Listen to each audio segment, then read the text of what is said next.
जिसे अल्लाह बुलाता है उसे कोई रोक नहीं सकता। कभी कभी इंसान सिर्फ एक ख्वाहिश लेकर चलता है और अल्लाह उस ख्वाहिश को मंजिल बना देता है।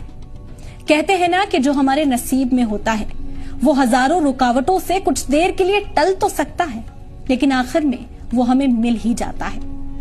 इसी की एक जीती जागती मिसाल सामने आई लीबिया से।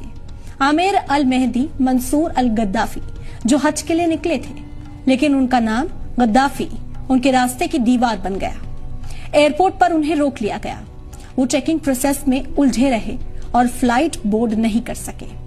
वो सिक्योरिटी से गुहार लगाते रहे कि उन्हें जाने दिया जाए, लेकिन उनकी किसी ने ना सुनी और प्लेन उनके बगैर ही चला गया। उनका दिल टूटा, आंखें भीग गईं, लेकिन यकीन बाकी था।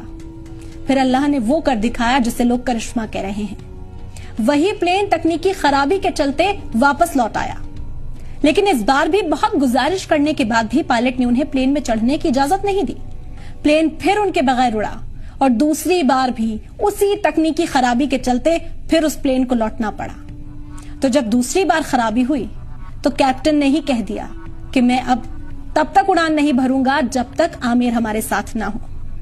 यही होता है नसीब। जब अल्लाह कुछ लिख देता है तो पूरी कायनात उसे पूरा करने में लग जाती है। तीसरी बार वही फ्लाइट उसी आमिर के साथ मक्का रवाना हुई, क्योंकि अब वो सिर्फ एक मुसाफिर नहीं थे, वो अल्लाह के मेहमान बन चुके थे। आमिर ने बस इतना कहा, अगर हज मेरे मुकद्दर में लिखा है तो कोई ताकत मुझे रोक नहीं सकती। उनकी कहानी आज हर उस दिल को हिम्मत देती है जो मुश्किलों से हार रहा है, क्योंकि जो हमारे नसीब में होता है वो मिलकर ही रहता है, चाहे जमाना कुछ भी कर ले।